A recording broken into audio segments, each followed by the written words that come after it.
Thorax, contrôler cette zone, contrôler, je fais plus rien. Alors, je commence à respirer avec plein d'erreurs, ok? Et quand l'exercice commence, je commence sur l'objectif, mais je continue la respiration. Mais je fais attention à ce qui est l'objectif. Donc, je le fais toujours avec un copain. Et on a la piscine à disposition pour s'entraîner de 9h à 11h. Je vais un quart d'heure, 20 minutes avant avec mon copain et après on change. Pourquoi est important un copain?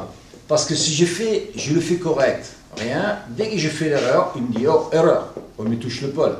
Comme ça, j'ai l'erreur et le signal en temps réel et je sais tout de suite qu'est-ce que j'ai faisais avant quand je n'avais pas fait l'erreur et qu'est-ce que j'ai fait maintenant que j'ai fait l'erreur. Et là, j'arrive à l'éliminer plus facilement.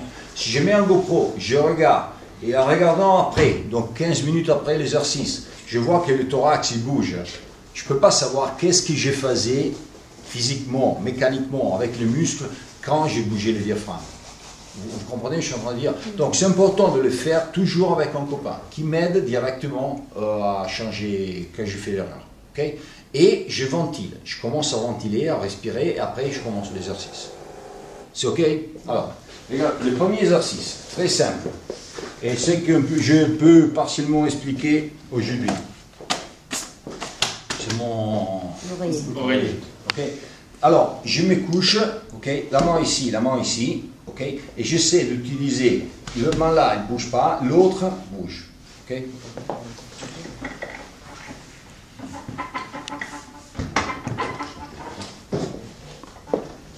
Mon copain, viens, tu me dis si je fais bien.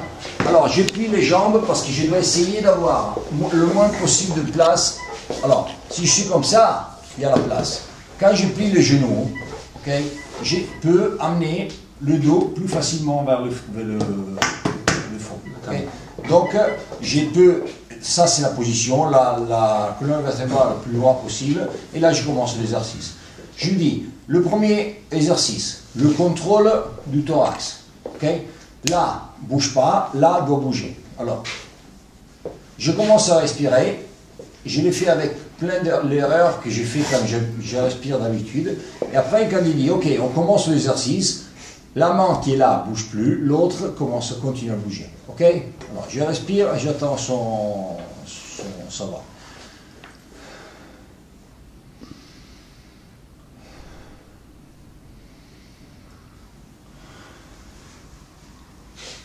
Oh. Oui. Tu ne dis pas que je commence? Ah mais vas-y, commence. Ok. Alors vous avez vu, j'ai respiré complètement comme ça. Maintenant je commence.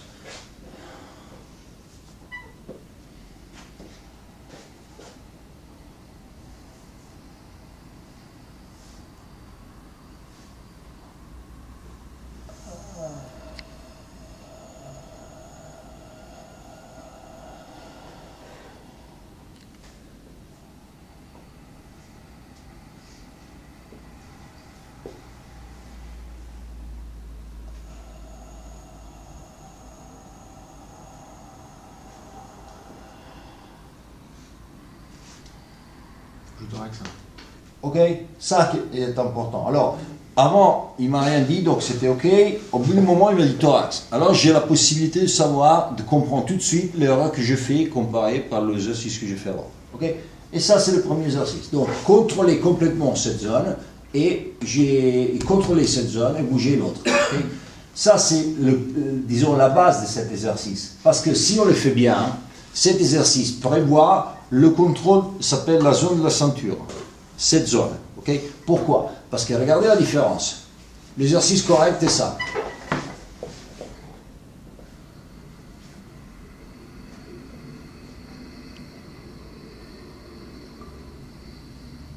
Regardez l'exercice comme tout le monde le fait quand il commence à contrôler le thorax. Regardez la différence. Vous voyez là? Là, on contrôle par la ceinture. Comment on fait? Alors, première chose, on commence à contrôler le thorax. On fait toutes les erreurs qu'on veut. Mais l'important, c'est que j'arrive à contrôler le thorax. Il n'y a plus le thorax qui bouge. En inspiration et en expiration. Et après, si je veux arriver à contrôler la ceinture, je me mets, par exemple, une ceinture qui est légèrement plus ample disons, mon corps, je commence à faire l'exercice debout. Je dois contrôler cette zone et sentir que le ventre ne pousse pas contre la ceinture. Et après, je refais la même chose ici. Et je contrôle cette zone qui bouge, l'autre zone qui ne bouge pas. Toujours avec mon copain qui m'aide. Ok? Nous, on parle de cette zone normalement. Mais quand on fait un cours yoga, il parle surtout de côte flottant. Mais si je bouge ici, je bouge ici aussi. Okay? Alors, ça, c'est le premier exercice. Et des fois, on met des jours, des semaines pour l'apprendre, pour l'automatiser bien. Okay? Un deuxième exercice. Là, je commence à sentir un peu qu'est-ce qui me permet d'obtenir le mouvement correct du diaphragme. Okay? Alors, qu'est-ce que j'ai fait? J'inspire en utilisant le diaphragme. Et quand j'expire, je le fais avec ma main. Quand j'expire, je souffle complètement. Et après, je pousse mon diaphragme vers le haut. Et chaque fois que je le pousse, il y aura de l'air qui sort de la bouche. Si je bouge bien le diaphragme. C'est quoi? C'est le diaphragme qui pousse la base des poumons qui me permet de faire sortir de l'air de la bouche. Okay? Donc pour la première fois, on voit vraiment celle que le diaphragme il me permet d'obtenir pendant l'expiration. Okay? L'air que j'expire, imaginez qu'il soit l'air que j'arrive à utiliser en plus quand je dois compenser, que je suis aux limites de compensation. L'air que j'arrive encore à obtenir à travers un mouvement de diaphragme au fond. Okay? L'exercice c'est ça. J'inspire, donc j'ai fait une résistance ici, progressive, pas progressive, constante.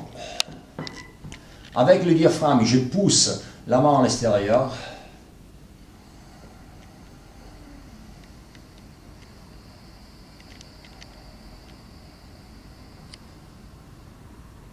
Je commence à expirer et vers la fin de mon expiration, quand j'ai plus d'air qui sort toute seule, je sors et j'essaie avec la main.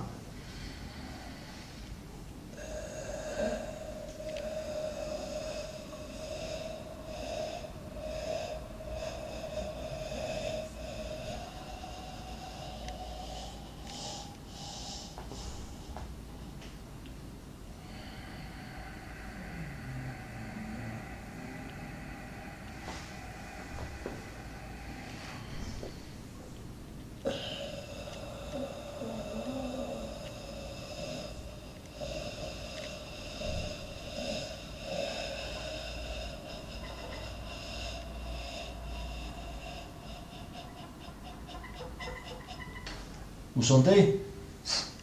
Quand j'ai terminé l'expiration, il y a encore le diaphragme qui arrive à pousser la base de mes poumons, donc faire monter de l'air sur laquelle normalement, si le diaphragme ne monte pas, j'arrive pas à intervenir. Ok? Troisième, je l'ai fait avant avec mon copain. Donc j'ai pris l'habitude, à travers 2-3 semaines d'entraînement, à le faire avec ma main. Je passe à la main de mon copain. Si je le fais tout de suite avec la main d'une autre, qu'est-ce qui passe? Dès que je sens la main qui rentre dans l'estomac, disons comme ça, bam, je le bloque, je me protège, je fais les abdos et il n'y a plus la possibilité de faire monter le diaphragme. Rappelez-vous, le diaphragme il peut monter seulement si les abdos le permettent. Si les abdos sont tendus, le diaphragme il ne bouge pas, il ne monte pas. Ok? Bien, tu fais le copain. Ouais. Tu parais être un gynécologue. Alors, là, en expiration, tu fais une bonne résistance, mais constante, okay, pas progressive. Et moi, je sens la résistance, et à travers le diaphragme, je pousse sa main à l'extérieur, okay, en phase d'inspiration. En expiration, pareil, quand je te fais comme ça, hein, tu donnes du coup, comme ça, normalement, c'est progressive l'expiration. Mais si il pousse un peu comme ça, vous voyez que l'air qui sort, c'est grâce à le diaphragme qu'il est en train de pousser. Hein. Ok? C'est ok? On y va. Pousse, pousse.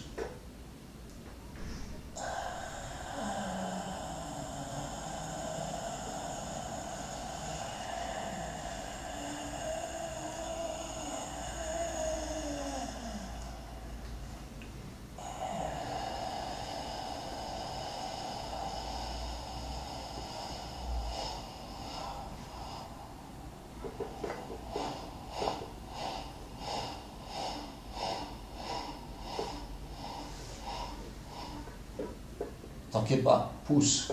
Okay. Je te vois un peu timide. Bah. On reprend. Alors, regardez si j'ai fait l'erreur de la colonne, de la zone de la ceinture en phase d'inspiration, quand j'ai la résistance de sa main. Vas-y.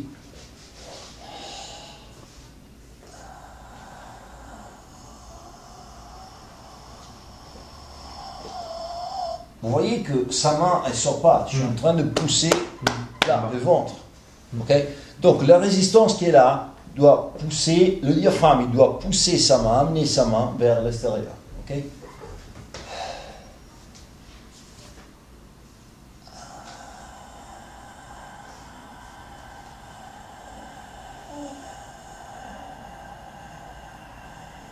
Oh, thorax. Ah, voilà.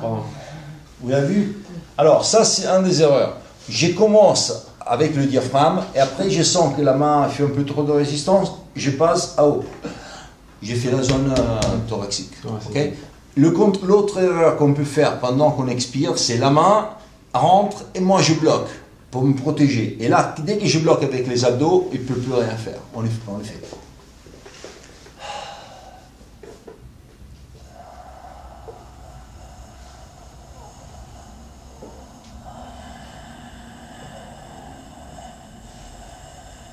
Là, tu vois ça mal.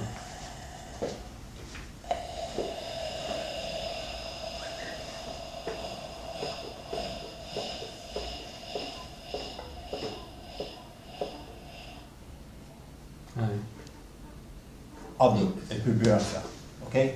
Donc doucement, si on arrive au troisième pas avec sa main, après que j'ai entraîné l'exercice avec la main, j'ai un peu plus l'habitude à faire cet exercice. Donc j'arrive à me relaxer un peu plus facilement, même si la main, c'est la tienne et pas la mienne. Ouais, mais je suis surpris parce que c'est quand même un effort bien sûr. C'est quand même conséquent. Hein. C'est pas je pose juste la main sur le... Et surtout, bon, même l'exercice, on l'apprend, surtout, il ne faut pas seulement descendre. Il faut descendre et monter à haut. Parce que le diaphragme, il ne pousse pas, il ne bouge pas comme ça, il bouge comme ça. Ok, les poumons, ils sont là comme ça. Donc, je dois rentrer dedans pour expirer la dernière partie. Plus souvent à peu près, par un entraînement, on fait chaque exercice 10 minutes au... Écoute, plus on s'entraîne, plus c'est facile, mais c'est pas comme l'entraînement, si je veux apprendre la respiration diaphragmatique complète, que je dois vraiment penser 1 an et demi, 2 ans de travail. Pour apprendre la respiration abdominale, c'est facile. On met un quart d'heure, 20 minutes, tous les 3 fois par semaine, 4 fois par semaine, 2 fois par semaine. On fait pas 20 minutes, on fait une demi-heure. L'important, c'est que je termine et j'ai compris quelque chose chaque fois que j'entraîne l'exercice. Et après, je l'automatise pour éviter les limites de la contraction musculaire des épaules et tout ça. Okay. Alors, un autre exercice. Là, on a entraîné, disons, l'élasticité du diaphragme. Okay. Mais si le diaphragme il est bien élasticisé, okay, il est bien élastique, j'arrive à le contrôler bien et le diaphragme il est élastique, mais la connexion diaphragme thoracique, les petits muscles de connexion, ils sont rigides, je ne peux pas l'utiliser au 100%. Okay. Alors là, qu'est-ce que j'ai fait? Ce que je vous montre maintenant, ça s'appelle massage diaphragmatique. Et qu'est-ce qu'on fait? On va tirer le muscle de connexion diaphragme côte du thorax. Okay? Pour rendre un peu plus élastique cette muscle, c'est comme faire un étirement sur le muscle normal, pour utiliser mieux le mouvement du diaphragme. On peut le faire dans 2 manières. Là c'est ce que je disais de l'ostéopathe. Quand je vais chez l'ostéopathe, il fait cet exercice pour arriver à tirer le diaphragme, même sur la zone lombaire, que c'est la zone dans laquelle je peux avoir des problèmes. J'ai un problème ici, c'est ici qu'il travaille. Il ne peut pas tirer le diaphragme sur la zone en bas. Okay? Alors, on peut le faire dans 2 manières. Mon ostéopathe me le fait comme ça. Je respire tranquille. Dans la phase d'inspiration, il prend la position et pendant que j'expire doucement, il rentre. Je suis arrivé à la fin de l'inspiration, il garde la position, j'inspire. Et pendant que j'inspire thoraciquement, donc j'étire un peu. Et quand j'expire, il essaie de rentrer un peu plus. Okay? Donc, qu'est-ce qu'il fait? Qu'est-ce qu'on doit faire? Imaginez que ça, c'est les côtes. La main rentre ici, doit bouger, attacher les côtes. Et dès que je sens qu'il y a la situation, l'obstacle, j'essaie de pousser l'obstacle un peu plus loin. c'est le muscle qui est en train de tirer, l'étirement, le stretching. Okay? Alors, je pars d'ici et je monte, je pars d'ici et je monte. Okay? Pendant que je respire. Plus ou moins, c'est comme ça.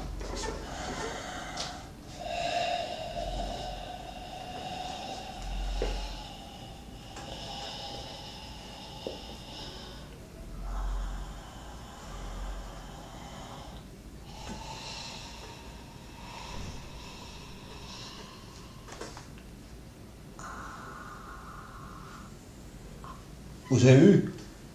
Là, je suis rentré assez fort, j'avais mal, ok? Et je reste, quand j'ai mal, je reste, et j'attends un peu. J'ai fait l'étirement, ok? Et je commençais là-bas, je monte vers le sternum, côté vers le sternum. Ça, c'est pour allonger le muscle. Ça, c'est pendant que je respire. Sinon, moi, normalement, je l'ai fait dans une manière un peu différente. À la fin, on entraîne toujours la même chose. Mais qu'est-ce que j'ai fait? Je l'ai fait poumon vide en apnée, comme ça.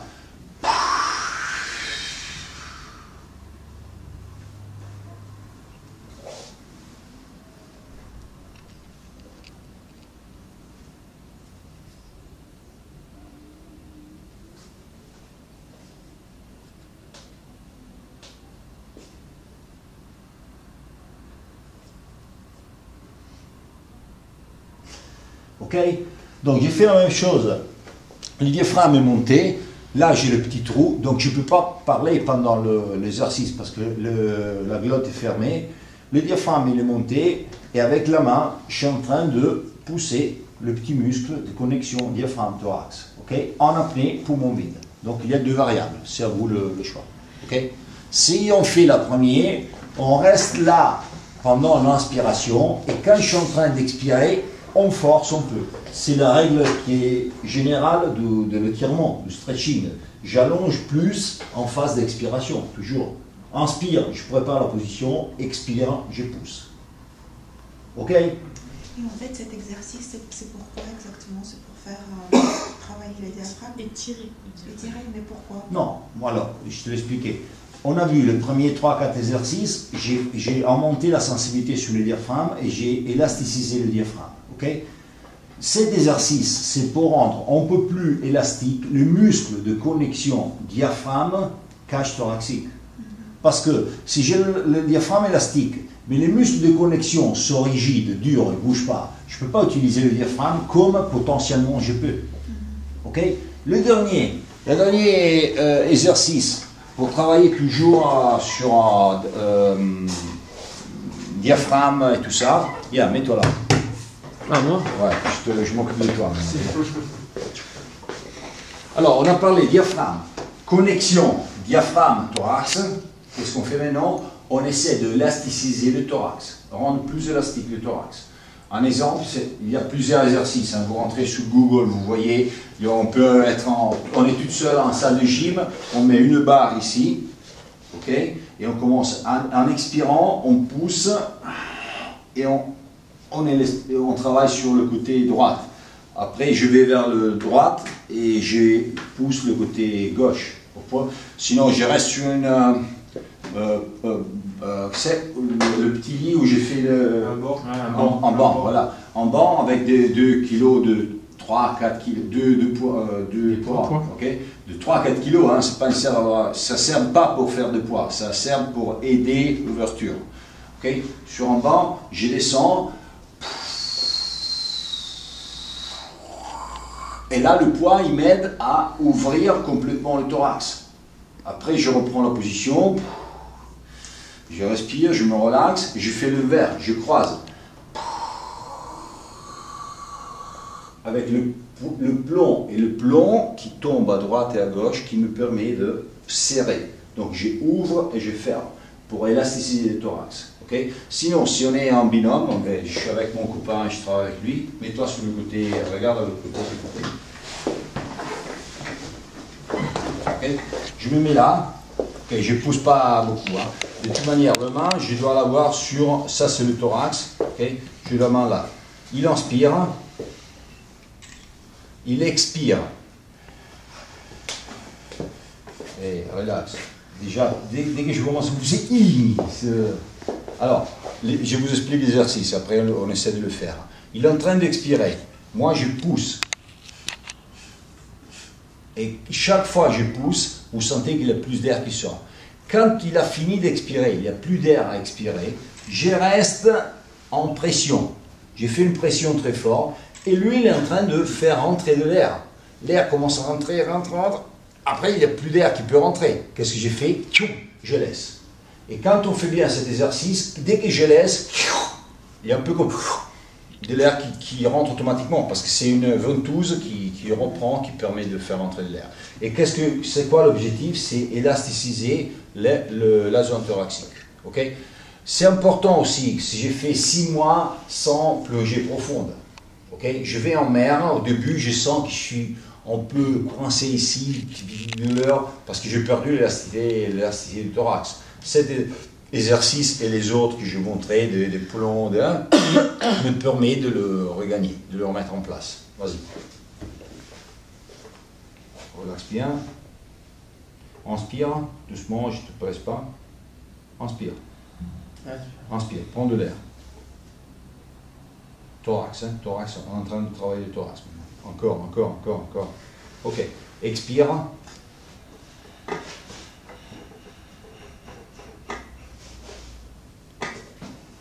Inspire. Moi, je n'arrive pas à faire la pression, je dois me mettre ici. De manière importante, c'est que vous comprendrez l'exercice.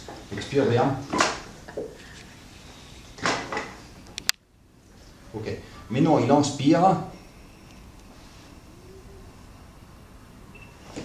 Et après, je laisse. Ok. Un côté et l'autre. Hein. Sinon, vous avez un thorax, il est comme ça, de l'autre côté, il n'y a rien. Okay. Ça, c'est notre exercice qui aide bien. Sinon, on peut le faire même, excusez-moi. On peut le faire même ici. Je me mets une jambe ici, l'autre jambe ici, je monte sur lui, je ferme les jambes et je ferme les bras pendant qu'il a complètement expiré. Il inspire et poum, j'ouvre les jambes et les bras. C'est pareil, à mon avis, c'est beaucoup mieux de le faire sur un côté et après sur l'autre. On fait le moitié et on travaille beaucoup mieux. Ok? Merci. D'autres questions?